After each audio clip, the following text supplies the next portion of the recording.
Do you want to know what frugal living skills you need in order to save money? In this video, I'm going to give you 9 frugal living skills that will get you saving money now and for years to come. And don't forget to stick around to the end for a very heartfelt bonus tip from me to you.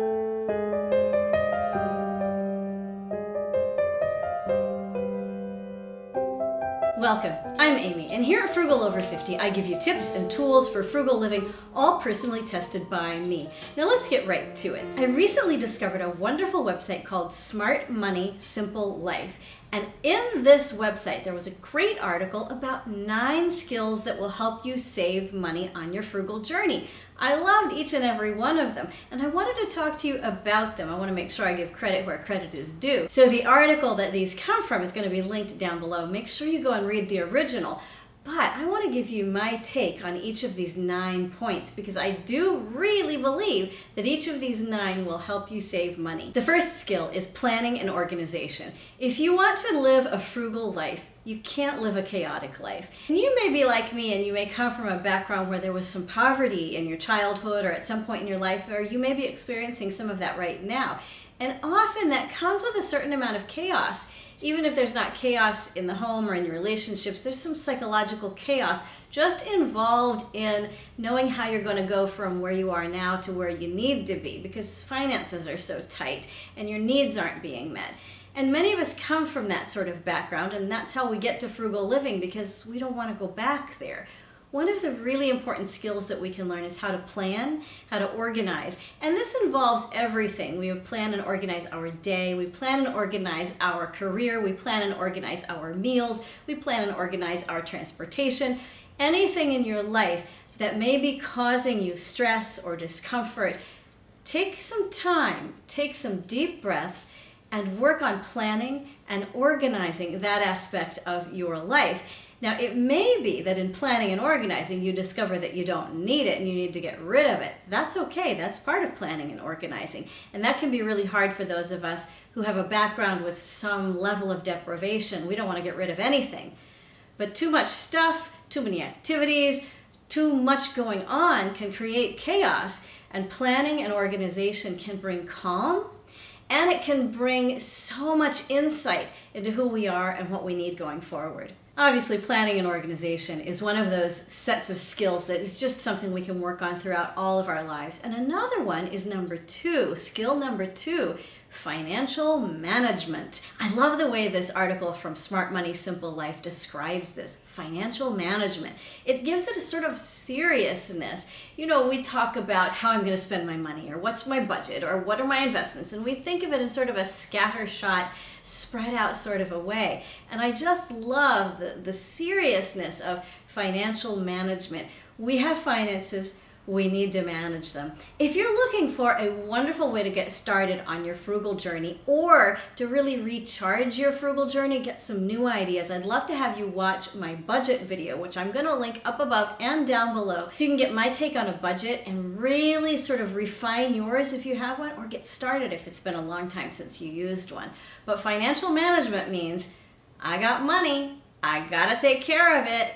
Let's call it what it is. Skill number 3 is called creative problem solving. Just like the other one, financial management, I love the way that this is described. Creative problem solving. Because isn't it true that we often look at problems as just problems, or we'll look at solutions, and we don't think about the creativity involved in approaching a problem. Here's the situation that I'm in. Here's what my needs are. What is a creative way that I can look at to get those needs met? Particularly, again, for those of us who come from some kind of poverty in our past, or maybe really financially struggling right now, as you may be. It may feel terrifying to consider creativity because stress about money can really take away your sense of creativity. All of that stress just sort of rises to the top and makes it so you can't think. And when they talk about creative problem solving, they're not suggesting that you immediately turn off the stress and that you immediately turn on the creativity. No, just the opposite. What we're talking about here is identifying a creative wellspring in your mind, in your spirit, in your body, in every part of you, so that when you find a need, when you find a problem, automatically you have developed the habit of going, I wonder how I might be able to solve that. I'll give you a tiny example from my own life. It's a tiny one that has had really big implications. During the first part of quarantine, as you know, if you liked to bake, you had real trouble finding yeast and flour. Well, I had some flour, but I didn't have yeast. And so like a lot of you, I learned how to make sourdough starter. And it has become a transformative element in my diet, in my family's diet, in our home. And we have wonderful new baked goods every single week because I'm constantly trying out new things to do with my sourdough starter. Everything from pancakes to full-on sourdough bread and everything in between. And this is just a really simple thing that I couldn't find yeast. And so I learned how to make sourdough. I also want to acknowledge that there may be moments, and this may be one for you while you're watching this video, where your creativity is just completely overwhelmed by stress. And I want you to know that I honor that happens. But any time that you can let your creativity bubble up, just like a good sourdough starter, you can use it for so many things in your life. Honor your creativity just as much as you honor anything else about yourself. Now, if you're here for the very first time, I am so glad that you're here. I hope that you'll subscribe to the channel and give this video a like and hit the notification bell so you'll get notified first of new videos, because I love to talk about everything related to frugal living, to saving money, and I'd love to invite you to join this growing community of people who love frugal living. Now let's move on to the fourth skill, which is simple food preparation.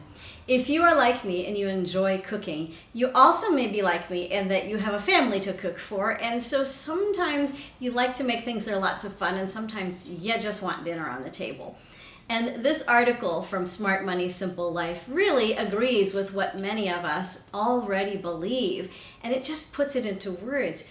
Make your food simple. Simple ingredients, simple nutrition, meet the taste and nutrition needs of your family or of yourself if you are living alone. Simple ingredients make delicious food, whether it's for one or for a crowd. So really, simple food preparation is the way to go. Skill number 5, spend wisely. Do you like to spend money? Most of us, if you're here on a frugal journey, you may be a recovering spender, or you may be a lifelong frugal person who just hates to part with the least little penny.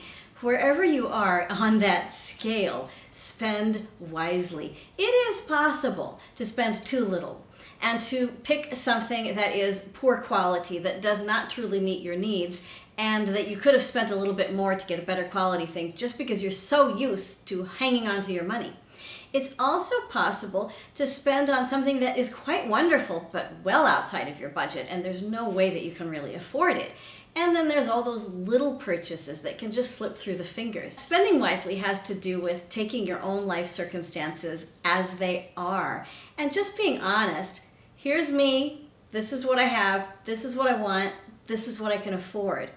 It's simple, and then you just kind of lather, rinse, repeat with every spending decision that you have to make. Spending wisely also presumes that you have some wisdom to use, and I love the way that this article assumes that about you and assumes that about me. We can spend wisely because we have wisdom that we can use in our spending decisions. Number 6, do it yourself. Have you heard that from me before? I know you've heard it from me before. You've heard it from me a lot. And now you're hearing it from Smart Money, Simple Life, and me. Do it yourself. I'm not suggesting that you have to do everything yourself. As I've said before, we get by with help from our friends, we get by with help from all sorts of people. But where you can do something yourself, where you would like to learn to do something yourself, watch that YouTube video tutorial, read that article with instructions. Go to Ace Hardware and ask them. They're the helpful hardware folks. They're not sponsoring this video. I just happen to like them whenever I need to learn how to do something around my house because they actually help. Pick something that you can do first and do it. Pick something that might be a slight challenge and learn how to do it.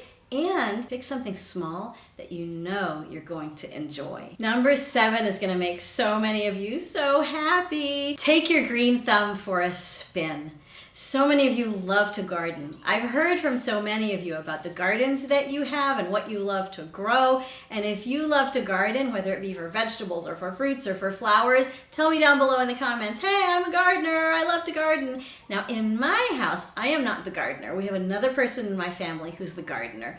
And she doesn't grow vegetables. She grows beautiful plants and flowers that we enjoy as decor. whether it's outside or inside. And one thing that I have learned from watching our family gardener is that once you start gardening, you can just keep growing and growing and growing. And it's just wonderful to see the bounty that nature provides. So give your green thumb a spin, or if you're not so much of a green thumb person yourself, it's possible you have a friend or a family member or a neighbor who grows something that you can enjoy even at a slight distance. Skill number 8, take care of your stuff. Care for your belongings. You know, sometimes on the frugal journey, we get so focused on having less or on doing more with less. And sometimes we ignore the thing about taking care of what we have. But it's super important. If you have something and you want it to last, you have to treat it like it's going to be with you for a while, and you have to treat it like it's a valued possession. Our society isn't set up to encourage this. Our society is set up to encourage us to get rid of stuff really quickly and to constantly get new stuff in. But here we're talking about taking care of what you have so that it takes care of you and so that it lasts a long time and so it can take care of future you as well. So if you're the sort of person who takes care of your possessions and you haven't really proclaimed that to the outside world because our economy isn't set up to encourage taking care of your possessions, guess what? You are frugal. Skill number 9 is all about bartering, sharing, and trading. Now this may be a little tricky to do in this day and age, but keep it in mind for the future, and you've probably done it in the past, and you may be able to do a version of it right now. For instance, where I live, a lot of people grow fruits and vegetables and then they have an overabundance and they end up on my doorstep. I don't turn them down. It's lovely to be able to barter, share, and trade. One of my favorite examples is one I read somewhere in a blog sometime about this guy who lived in a neighborhood where they had a tool library. And if you had a project to do, you could go to the neighborhood tool library and check out a tool. Similarly, if you had a tool, you could contribute it to the tool library so that instead of having it sit around unused in your house, it gets shared with the neighbors. That shows a really high level of trust in the community, and I actually love that. So bartering, sharing, trading, keep it in mind for the future, and where you can, do it right now. My bonus tip is for those of you who are especially really struggling right now, and it is know when to ask for help. And know that it's okay to ask for help. There are lots of programs out there that can help. Many of them are, in fact, overwhelmed right now, and you may need to go and reach out again to unemployment, or reach out again to get food stamps, or reach out again to check on that Medicaid application.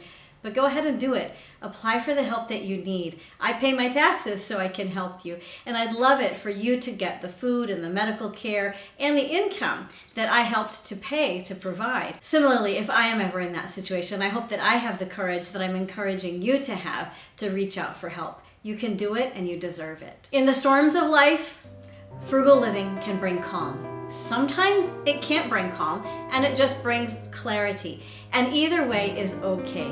Wherever you are in your frugal journey, you are not alone. I am so proud of you and I can't wait to see you again soon. Bye-bye.